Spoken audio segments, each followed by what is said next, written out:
Recording is on. It Okay, I is. push OK. Okay. And I'm going to open the room just so we don't have to worry about that.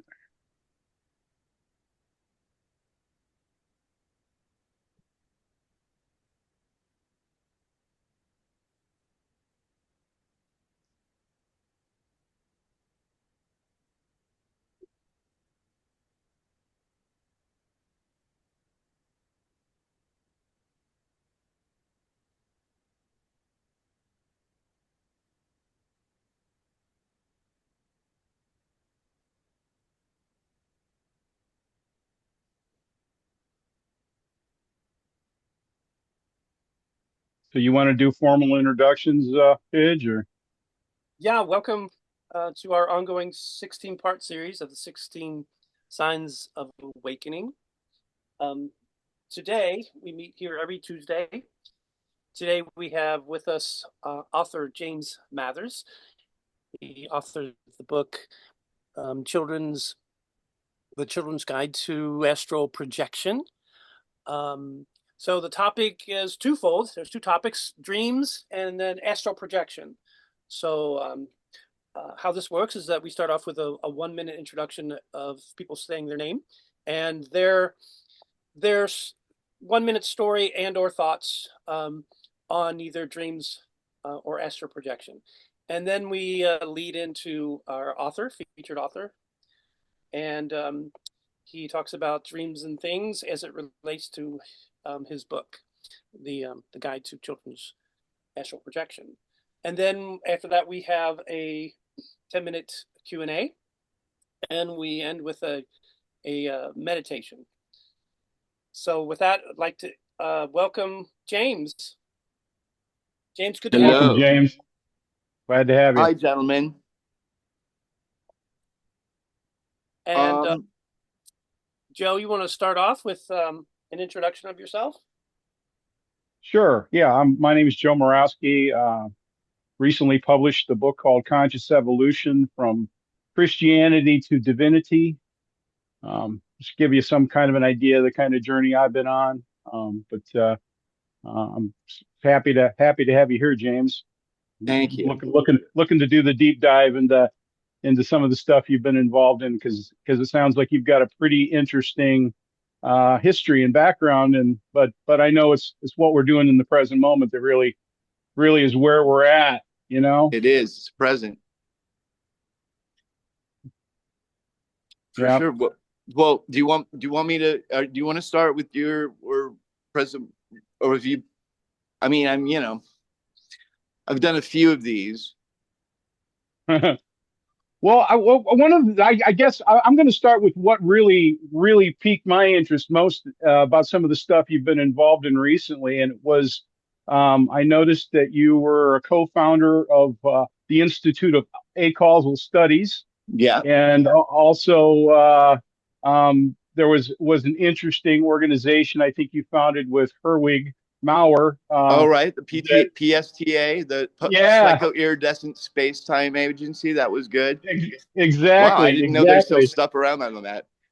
No, yeah, I saw that out there, but I'd like little more clarity with what's going on. What's going on with you that is, has motivated you of late to get involved in some of those things.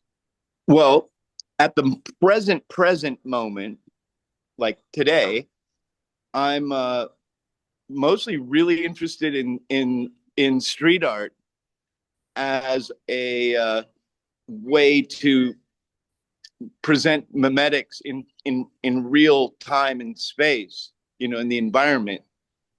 And whatever, I've always sort of been like graffiti adjacent, but never was it. I was always sort of like, oh, I'm like a studio artist, whatever.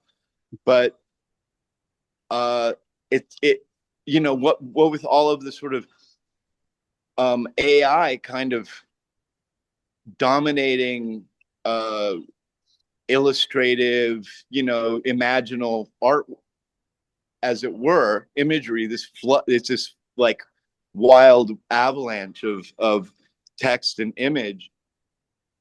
it has become a priority now for me to actually figure out a way to get into the actual physical environment and kind of stick there, you know? Okay. Um, Okay. I'm,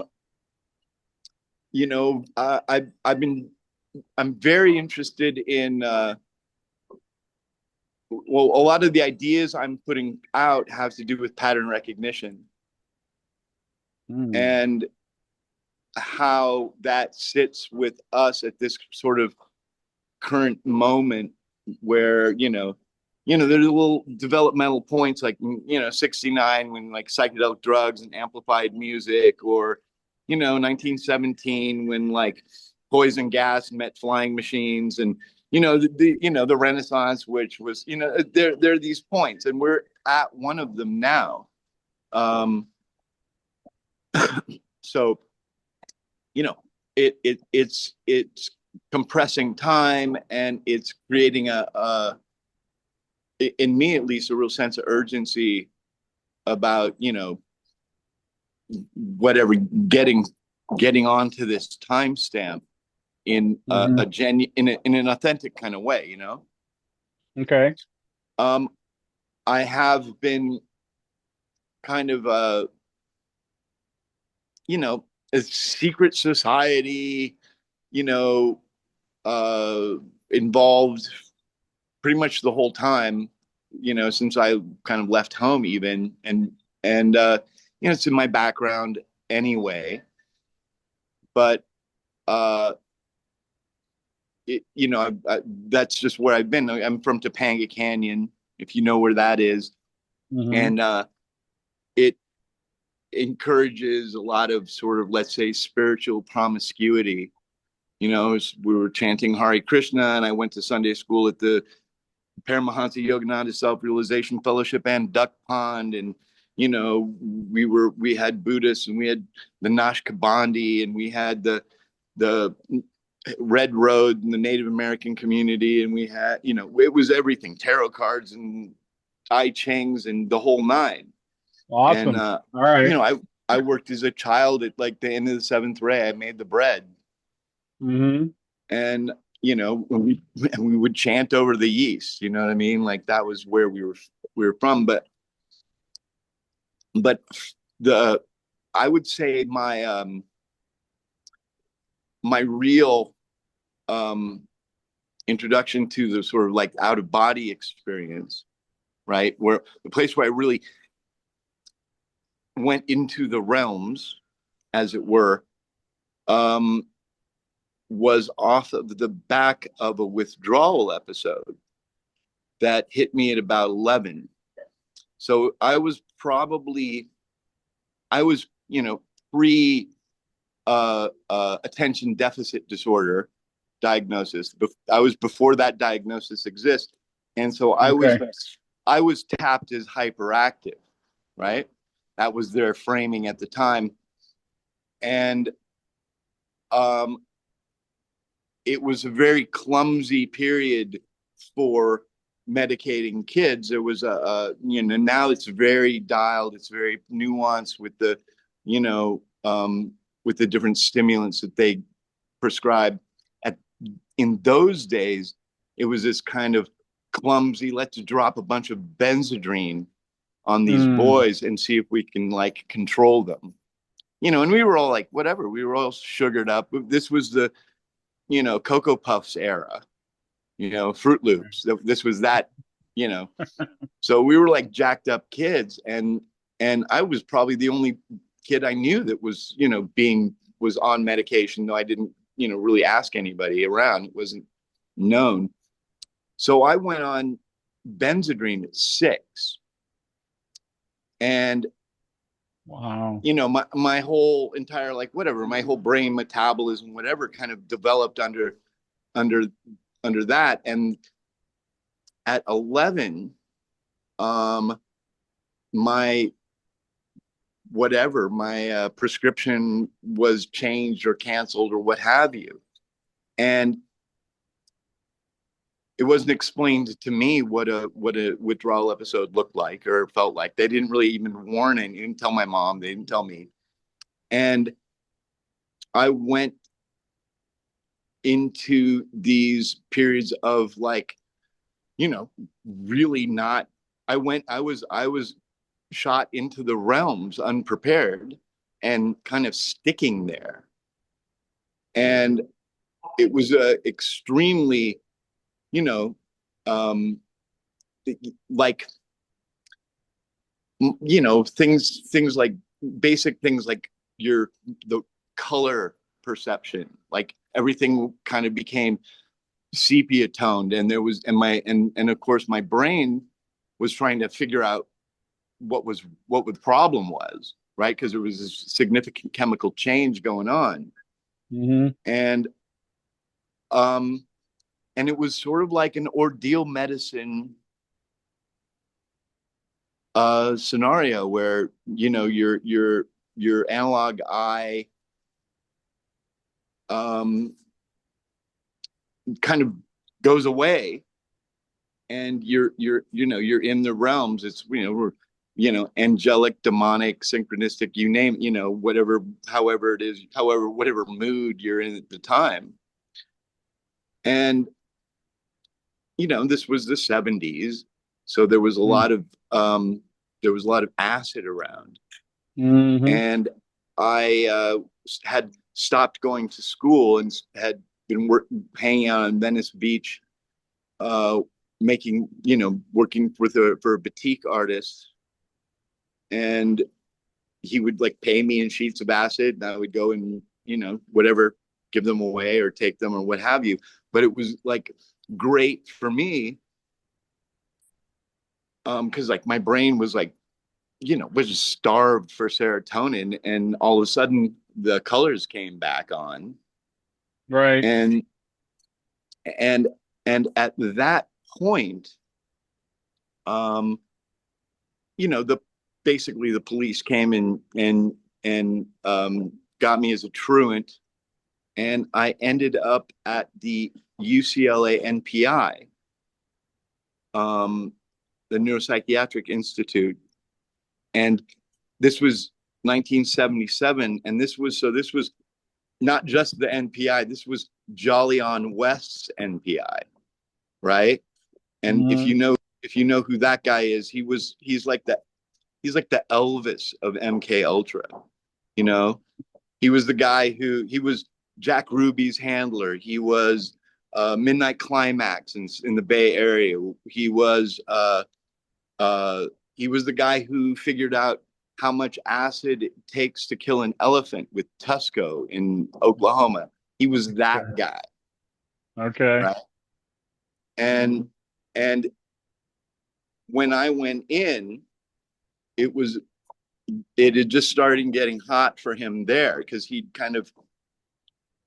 had set up a off campus private facility for kids that he was sort of cherry picking out of the adolescent wards. And I was 12, so I wasn't quite adolescent, but I was in there with them. But it was mostly girls that he was sort of cycling out of there. And I got held there for a long time, and I was going through what I was going through, right? I was in the realms, in and out. And I have a lot of, and of course I was then in that regime, and I had been signed over as a state case as opposed to an insurance case.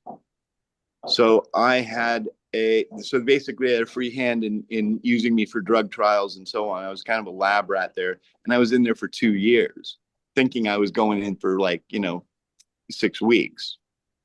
And there was a lot of like drama and homesickness and all that kind of shit. And I mean, I could whatever regale you with war stories, but basically I then could roll back. I eventually I was released and whatever, went in and did high school. And it took me a long time to kind of come down from that. Like I would say the room didn't really stop spinning till I was around, I don't know, my mid 30s, really. But I at least had gotten, because like when you're medicated like that, and it's all this random shit, it stores up in your body.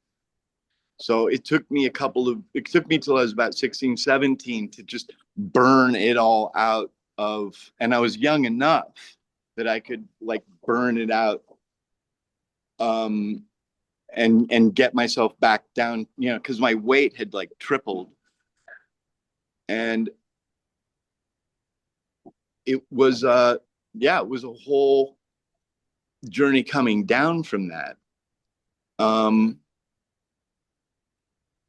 but it did, I did get a kind of, it was the Marines. It was the psychic Marines, really. It was Marine training. And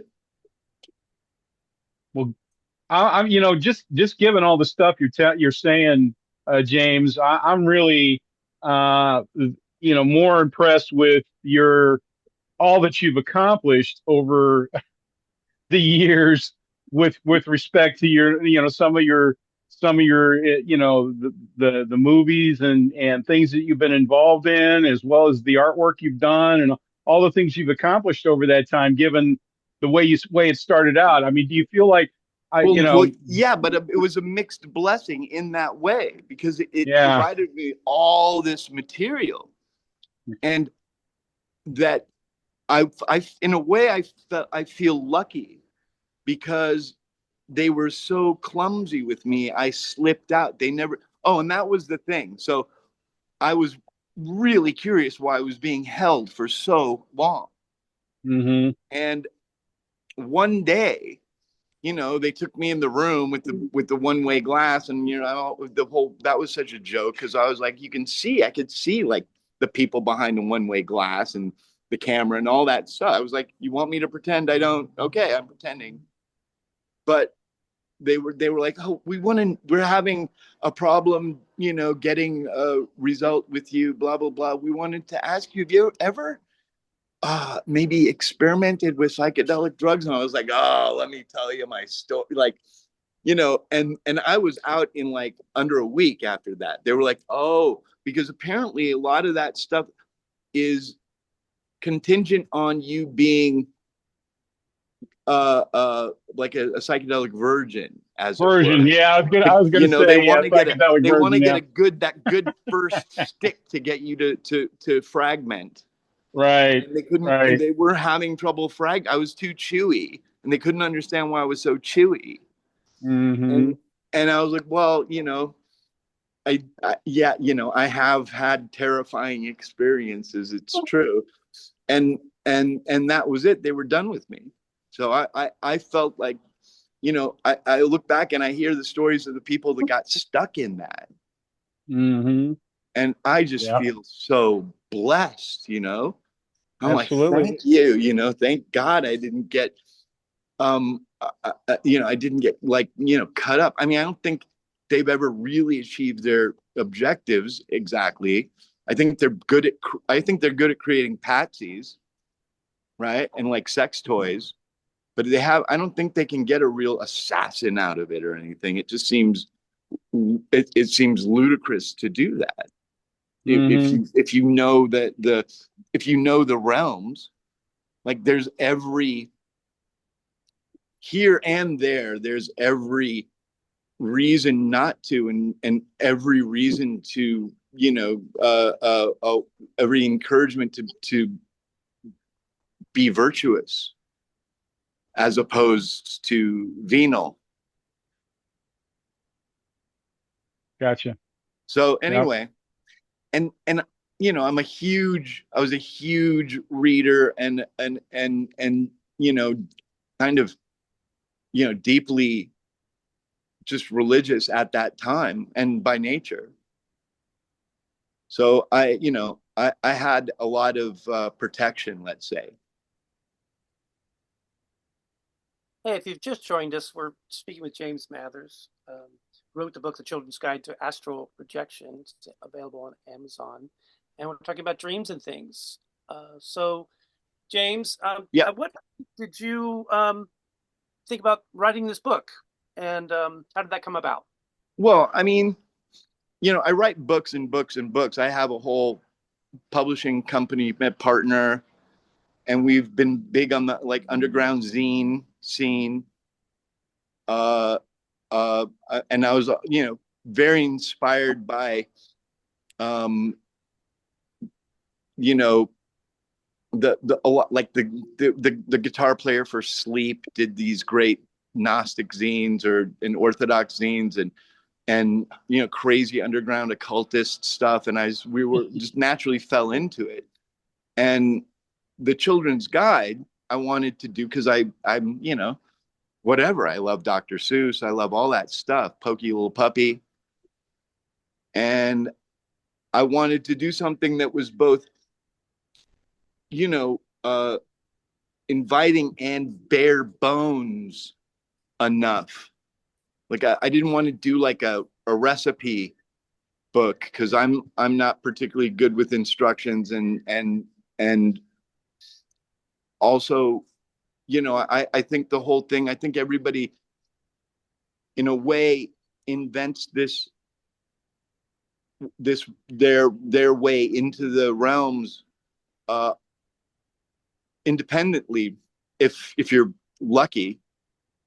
And it's so it's like I feel like it's very heuristic, if you know that word. You have to make it your own, you know and so you have to leave as much space for uh self-invention as possible, because that that then you have something to work with.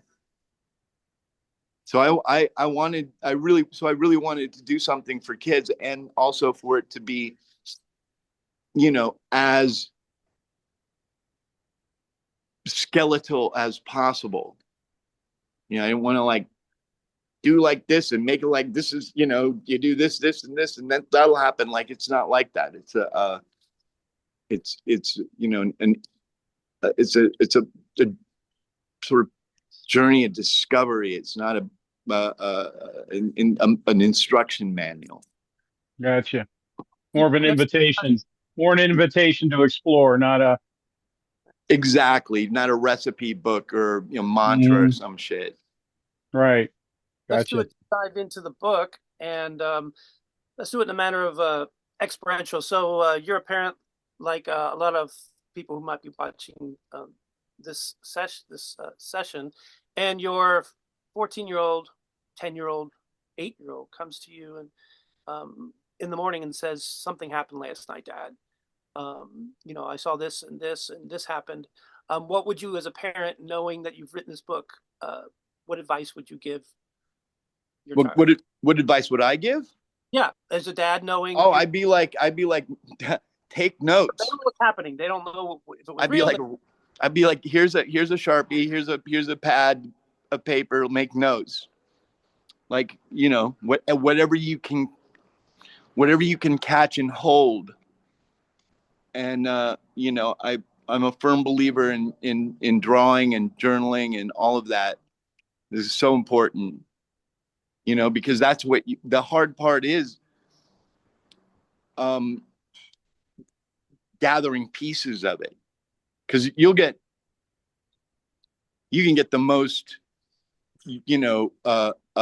detailed experience and come away empty-handed if you don't make notes. So that leads me to my next question. So this comes from an experience I've had, and I'm going to end it with a question. So when I had something similar to this astral travel, and I ended up out in space with all those stars, I knew I was feeling my body somewhat, and I didn't want to forget what I was getting, the download that I was getting, what I was seeing, what I was hearing. So I had pencil, and I was trying to write it down on a piece of paper. And as I started writing, I'd go to no thought, and the pencil that I was holding, it takes thought to hold a pencil, I found that out, would drop out of my hand. I'd pick it up, and I didn't know what I wrote. It stopped in the middle of the sentence, so I'd scratch it out. And then I'd start writing what was coming in, because I wanted to hold on to it, like James was talking about. And all of a sudden, the pencil would just fall out of my hand because it takes thought to hold a pencil. I didn't know that. and I'd pick it up and I'd scratch out what I wrote because it was only like 3 words and it didn't make sense. And by the time I came out of the whole thing, I had a piece of paper with a bunch of scratched word sentences on it. Meaning I know. Well, hold on. because there does seem to be some kind of somatic firewall. I don't know why, but clearly the division between this space and the realms are not, they're discrete from each other. And what represents that division? Like, I've been thinking about it and writing about it for like a lifetime or several lifetimes probably. And it still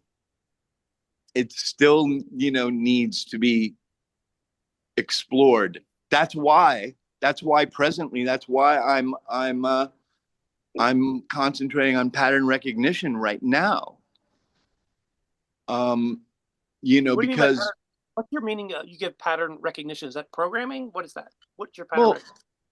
well, okay. I mean, and this is theory and work in progress, but at the moment it does appear. I look at I sort of summon my own experiences, and I put them next to a dog or a cat or a woodpecker, and it's clear that we are, like, the human project causes us to live in a lot of fear and anxiety about this chaos that it is just always about to devour us, whether it's in doubt or indecision or debt or trauma, or all of this stuff, and it is because we don't have, like, a woodpecker has 100 times the pattern recognition we have, in that it lives entirely in like the divine order. So it's completely embedded in the divine order. It doesn't mean bad things don't happen to woodpeckers, sure, but they approach those things when they occur. We live in a constant state of fear of what's going to happen to us when this, that, and the other thing, because our pattern net recognition just goes from here to here. It's like a cheap 5-bit Radio Shack component next to a supercomputer, and of course, things like shamanic medicines and psychedelic drugs and stuff, those things will temporarily expand your pattern recognition, and you'll go, wow, it's all fitting together, I see it all, how it all works, it's cosmic, man. And then you forget, or you remember, and then you try and live in the faith that it's still there, even though your perception, your lens just reads for chaos and random. But that was the thing. So, like, for a good chunk of my life, I kind of, punk rock bad boy myself around as a kind of a chaos wizard, and got really into, like, chaos magic, Church of Bob, EJ Gold, all that stuff. Mm-hmm. And then, whatever, that wore off. And now I'm going, hey, wait a second. Because I always sold it as I was like, at that time, it was very Burning Man, right? I was like toilet, bestower of emptiness, creator of nothing. Your ass is mine, kind of thing. And now I look back, I'm like, wait a second. It's not that I was a fake sorcerer. It's that chaos is fake. Like, chaos as we understand it, or as it's, proposed to us, random numbers generators and all, is a complete illusion. It's fake, like Frankenstein or the Blob. And there is no chaos ever. There never was. There never will be. Chaos can't really exist. There's only order that we recognize and order that we don't recognize yet. Right. Right? Yep. Everything is there's always higher and higher and higher and lower, in and out as far as you can go. There is only the divine order of the universe. It's and that the fact that we can be scared into building fortresses and great walls of China and weapon systems and economies of scale, all this kind of shit, is sort of the mixed blessing of having this incredibly curtailed pattern recognition. And what can one do about that? What does one do as an individual? Do we live in faith all the time? I mean, is that even possible? I don't know. You can try. I mean, it takes a lot of nerve and I think maybe a certain amount of surrender, and being a sort of egoic kind of fella, that finding that surrender comes at a high price at times. Yeah, that makes sense. I was shown during a meditation a piece of fabric that wasn't of this world, and as soon as I touched it, then I was in a space of what is this instead of I know what this is, which would have been my thought, from my mind. I was like a child, innocent. What is it? And I touched it. As soon as I would touch it, zoom, I was out in space with all the stars. So as soon as I touched something, I did not know what it was. Yeah, now, that's what I mean. It's somatic. What about the? Yeah. What about the? It has to do with our senses. Does this have an application to prophecies like Nostradamus? Did he dream these things, or was he there? Or John with Revelation? He said, I saw this. I saw a beast with 7 crowns and 7 heads. I saw the horses of the apocalypse. I saw this, as if he was there and then he was recording it. So could John have astral traveled? Well, a lot of these people were scrying, if you know what that is. No, I don't. It's a really ancient method, technique, whatever. Probably goes back to Mesopotamia or before. I know that John Dee was using, or not John Dee, Nostradamus was using bowls of water, like holy water. But I mean, they're scrying mirrors. They're like obsidian mirrors are very trendy right now. It's a thing people do. I have loved certain rocks and crystals and stuff, gems and things, and tried, whatever. I've tried everything. I've tried scrying and dowsing and whatever. I've dipped my foot into all of it at one time or another. But it for me, it comes. Yeah, I've had a lot of success with kind of Ouspensky and Gurdjieffian sort of body sensing, because it's about sort of like gracefully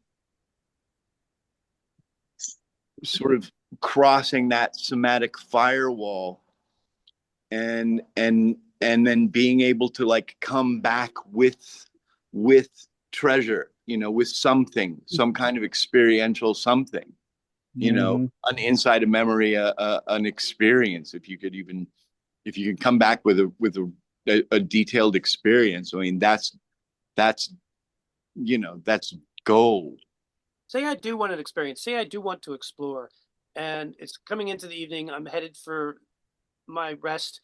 What can a person do to activate this as best as possible? Well, I mean, what can they say? I think I know that there are things that work against it. Like I've found like a full stomach. You go eat a pizza and you're not going to get nothing. I find being empty. What do you got against pizza?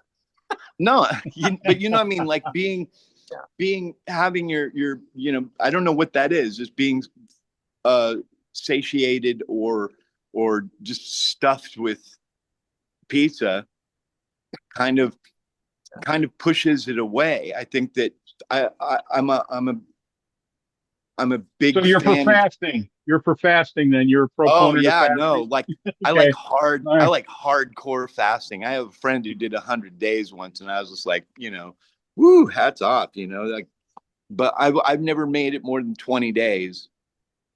But it's like and actually that's extraordinary. Like if you can really keep if you can just keep your physical body together and stay conscious and stuff and do really ferocious fasting, um you will find I have noted that the let's say your dream guy is your dream lucidity and your waking lucidity will start to like level out and even be like meet each other. Mm. And that that somatic, that firewall will diminish significantly, Mm. if you intend it, if you will it, Because and you're decreasing your dependency upon sensory perception by doing that in a way. and you're giving your entire metabolism a huge bunch of bandwidth to go and approach the realms, Mm. so it Okay. can be I would say that would be a certainly a good start, and along with like journaling and record keeping and and drawing. I know a lot of like whatever, distant viewers and stuff, the guys that work for the spooks, going into wherever, Right. going to Right. the moon, going to Remote the viewing, moon or whatever. remote viewing, remote viewing, that kind of thing. Yeah. Yeah. Yep. Those guys. And, you, you, you don't get to go in there with a camera, you know? So you're very dependent on your ability of your draftsmanship. So, drawing is a great skill. A life drawing class, good life drawing class is never a bad idea. Yeah, I've heard you can talk to your mind and say, mind, go to sleep, and it'll listen to you. I wish mine would. I mean, I imagine, can you tell your mind to remember your dream as a I've starter? I've done that. I've written it on my arm. It's slippery stuff. Yeah, it is. It's I just slippery have and subjective, and you sound like a kook talking about it. So I'll, people aren't. with a glimpse of it, and if I Yeah, don't have a hold of it, it's gone and it's sunken down into the deep ocean, and I can't get it back. And yeah. That's why aggressive note taking is it's a really good habit to have. I mean, I like, I'm a goofball. I'm like running around with like pads. I've got clipboards. I must have 10 clipboards in my car. Just have clipboards and notes and journals and fucking crazy. if you And could live in the world and on Earth, or live in your dreams, which would you pick? I don't know if there's really a huge difference. I think, except for consensus, Yeah.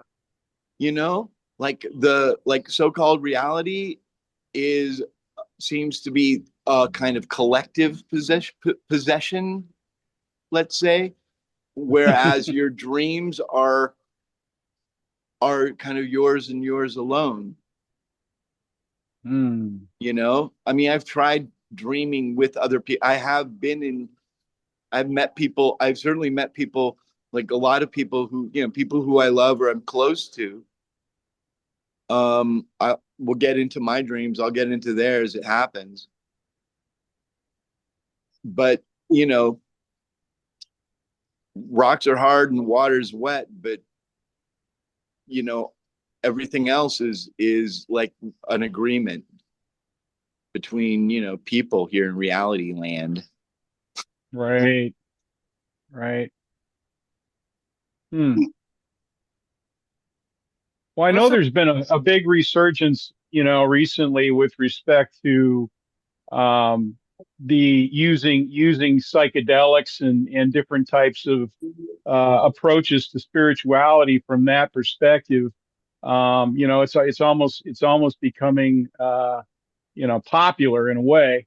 And I'm just kind of curious, is that, do you, I mean, and having had personal experience in my past as well with the what I would consider consciousness expanding influence of those things, do you feel like that is it's more of a tool to get you to the place where you can call forth these things in your consciousness, you know, just by nature, or do you feel like it's something that, I mean, Well, I I mean, get, I get, I don't want to, it shouldn't be, I don't want it to be like it's a crutch per se, that we use, to experience ourselves like we have to have it. But, is it something that you think is, instrumental or was instrumental in your journey? well, I mean, certainly in my case, I mean,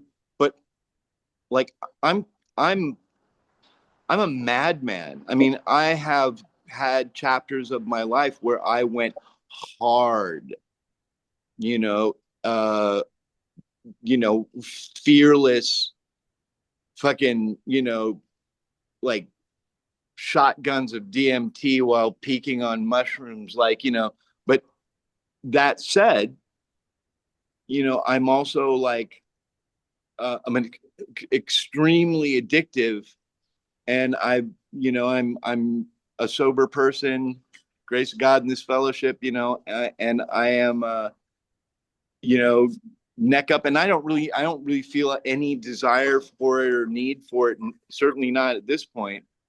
Mm, And now that it's all sort of semi legal, I'm even more suspicious because I do know that you are, when you're on psychedelics, whether it's like ayahuasca, ibogaine, mushrooms, what have you, you're extremely receptive and vulnerable and suggestive, right?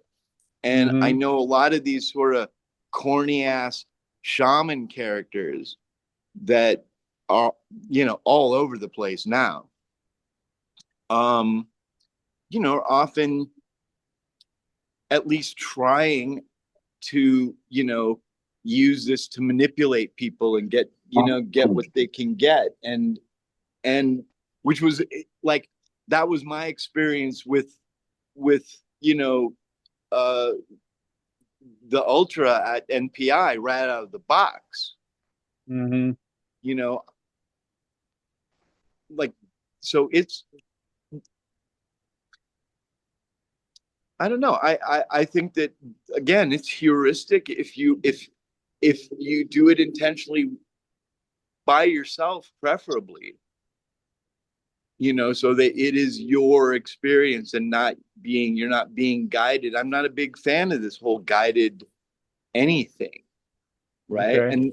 And maybe I've served the gurus, You know, I mean, whatever I met Muktananda, I did Shakti Pat. You know, I served Sai Baba in India. You know, I've that's been a part of, you know, the different worlds I've been pulled into, and I personally have just never got anywhere. You know, with a teacher or a guide. I mean, there are books I love. You know, I swear by the non-dualists. I mean, the Mm, Advaita people, you know, primarily like Nisargadatta Maharaj, like, you okay. know, that's just, you know, top drawer inspiring stuff. I love it. Shankara. Shankara, yeah. Hmm. And, and Okay.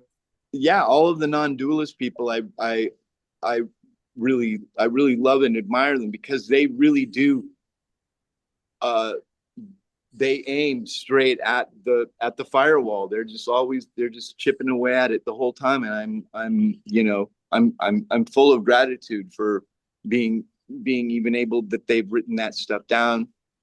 Hmm. You know, and you know, having been sort of, I don't know, I feel kind of abused by Western psychology. Um, I I really, you know, I mean, there are exceptions. That I was a big fanboy of Jung for a long time. You know, I'm kind of on the fence now. R.D. Lang, I love the poetical works of R.D. Lang. You Okay. know, because the way that he dissects all of the the way we tangle ourselves up. You know, the way we trip ourselves up. Um, but you know, when shit goes legal, that's a red flag for me. I think they should just keep it illegal, keep it underground. You know, I don't like these Let people. me I don't like it. I don't like the idea that gets involved in the tax, in the world of taxes and government regulation. It's like, no, you know, I prefer to be a criminal.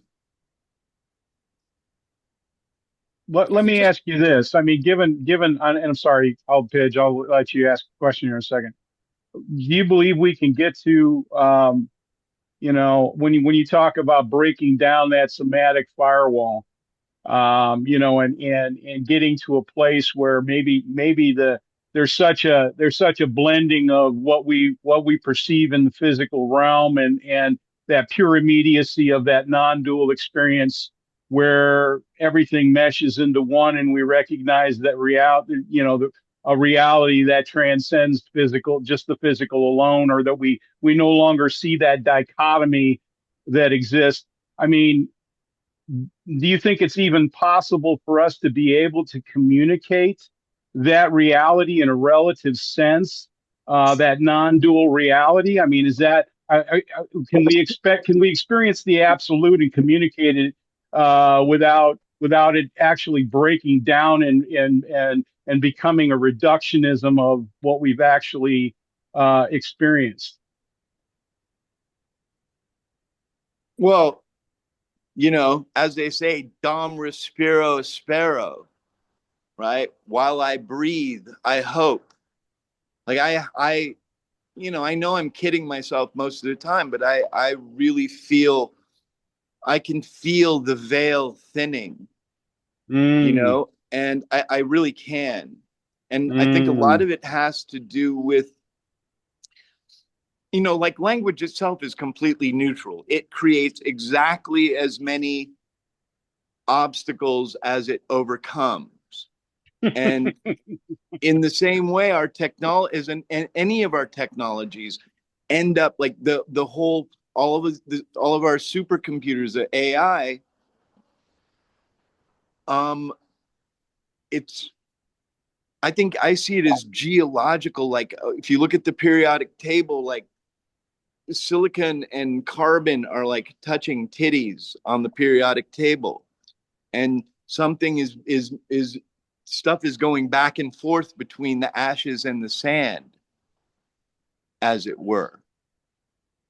And the thing about that is, like, the AI is pure pattern recognition. It doesn't have adrenaline and dopamine and hormones, and you know what I mean? It doesn't have Mm-hmm. a digestion. It doesn't fall in love.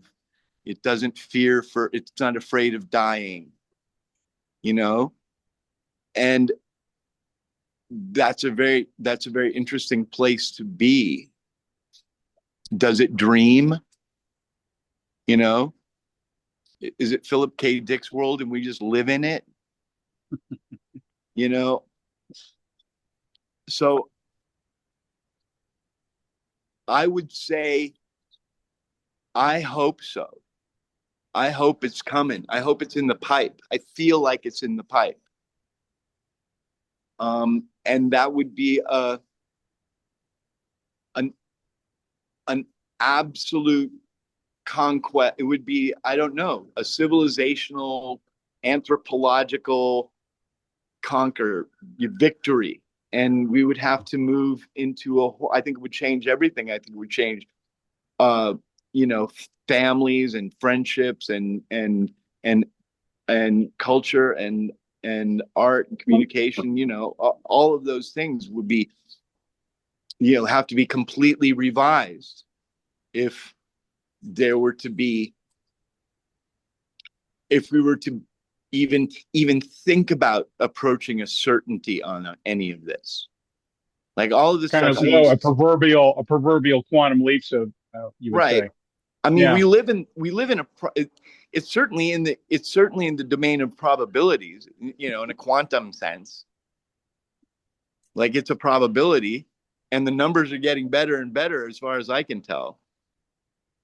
You know, I just don't know how it's going to appear. It might, you know, there's always the whole Terence McKenna idea of the transcendental object at the center of the time wave. Mm-hmm. Right. So if language and culture and civilization is just the bow shock off of the transcendental object, then we're approaching the transcendental object. Now, is it the eternal approach of like a fractal, like a fractal where you're just constantly approaching and as you approach, it changes you and you change it? And I don't know.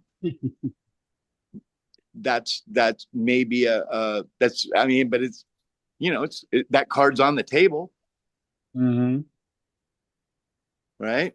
It does, it can be imagined. If it can be imagined, it perhaps can be engineered, you know, and it's certainly more and imaginable and discussable than ever, you know, because of the generations now since, you know, the introduction of psychedelic drugs and amplified sound and AI, like all of these things working and in concert, they just, the possibility for that just increases as far as I can tell.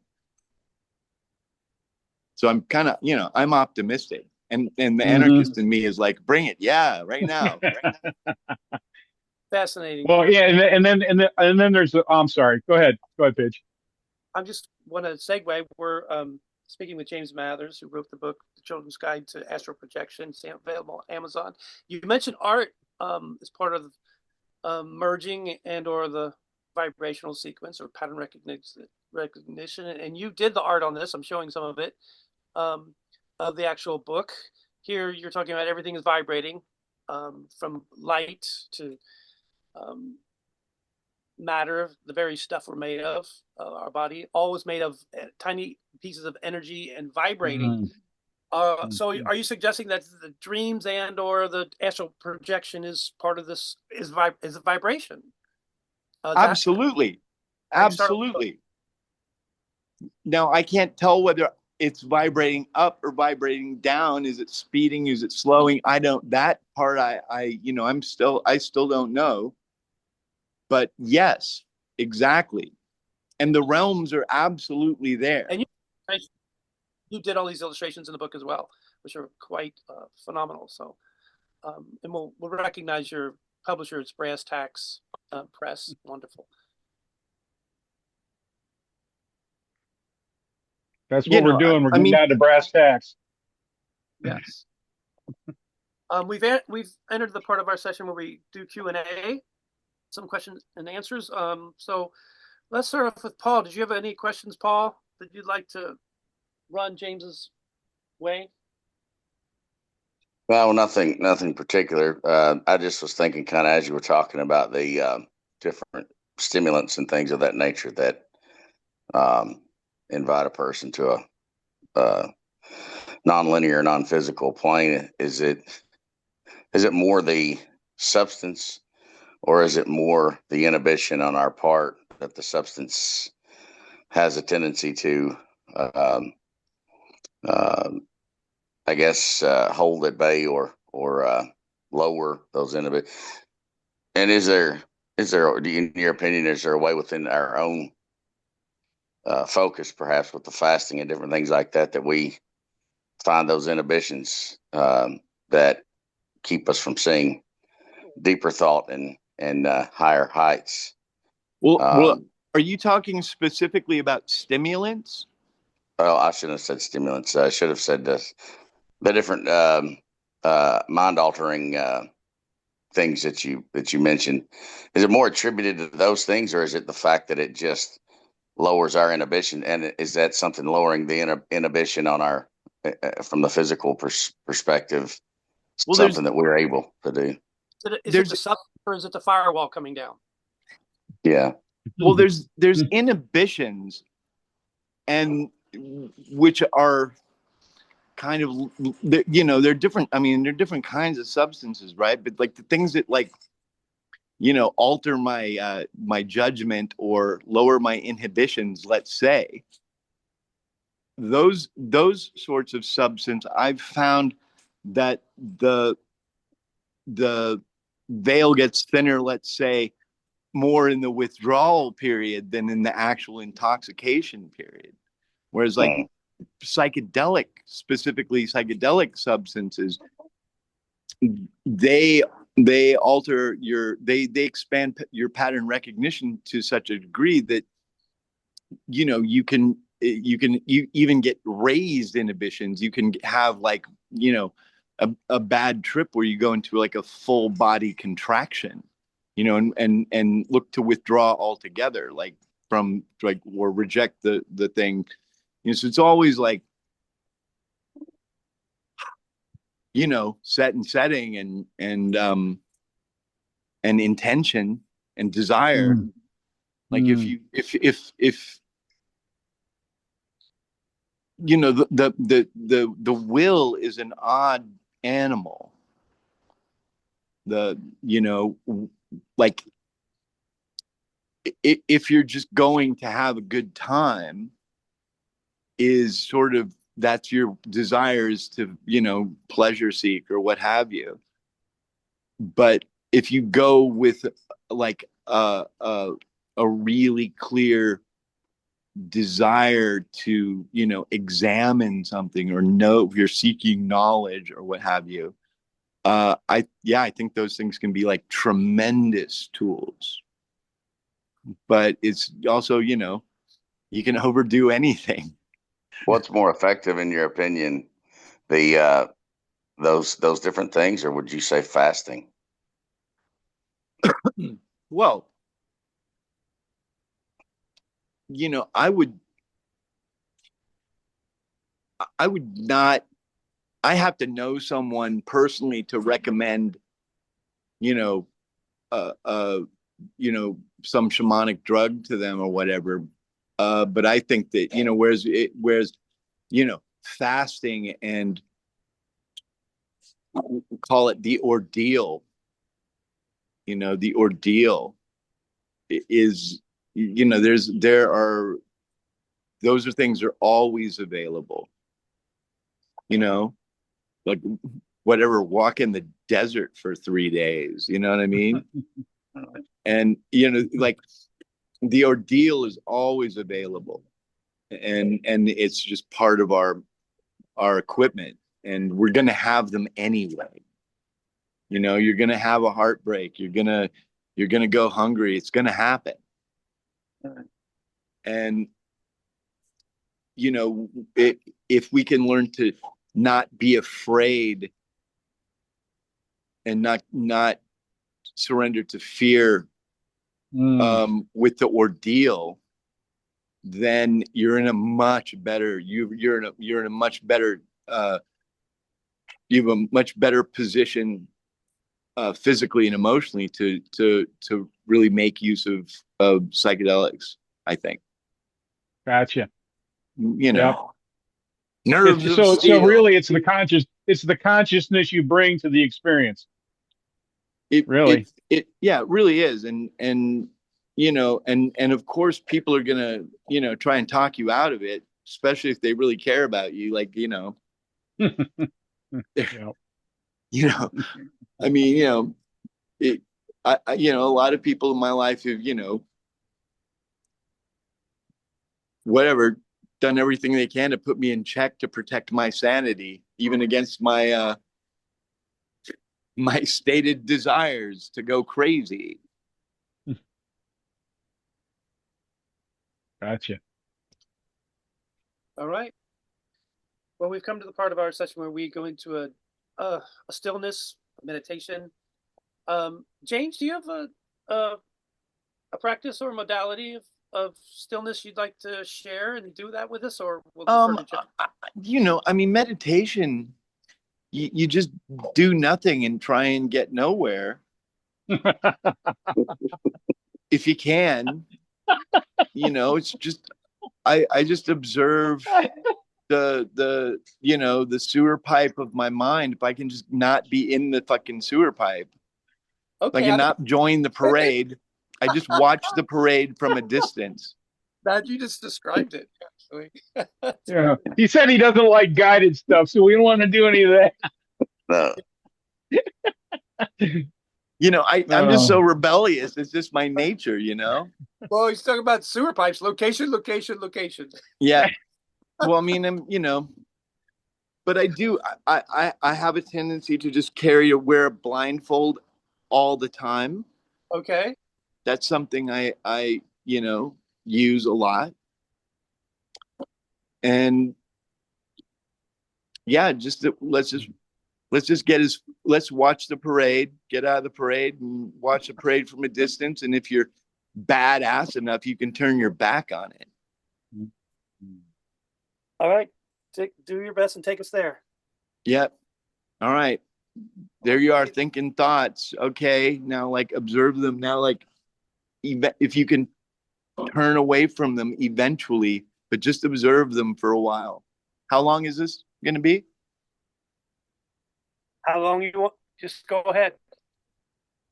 Well, I'll do No I go long. I go long. I could say 20 minutes or 10, or what do you got? Let's do 10. Let's do All 10. right. Oh, let's do 11 minutes and 11 seconds. I like that one. That sounds good. All right. That was perfect.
Amazon, you or your young one, to talk about dreams and things. Is that it? James, yes, we want to thank you for being on the program. And we'll be putting this up on YouTube. All right. Well, thank you for having me. We're here every Oh, Tuesday. glad to have you. Yeah, very insightful. Enjoyed it. Joe, do you want to give a website URL to get a hold of the link for next Tuesday? Do you have a? Should I write it down? No, Joe. What's what's one of your websites where they can find the link? Integral Spirit. Yeah, on YouTube, the page is Infintegral, which is infinitely integral. So you can find, if you look up infinitely integral on YouTube, you'll find the page. And now I'm going to post the video for tonight, and you'll be able to find it. And integral spirit 777 on Instagram as well. Okay. Fantastic. All right, that ends our program. Thanks, James, for coming on. Lads, have very- an amazing rest of your evening. You as well. All right. The veil is thinner. Yes. And yeah, thanks for thinking of me. And who knows? I hope maybe I'll sell an extra couple of books. Who knows? Ever hopeful. We'll see everyone next week. Every little bit helps. All right, gentlemen. Thank you so much. You're welcome. Thank you. Bye-bye. Bye.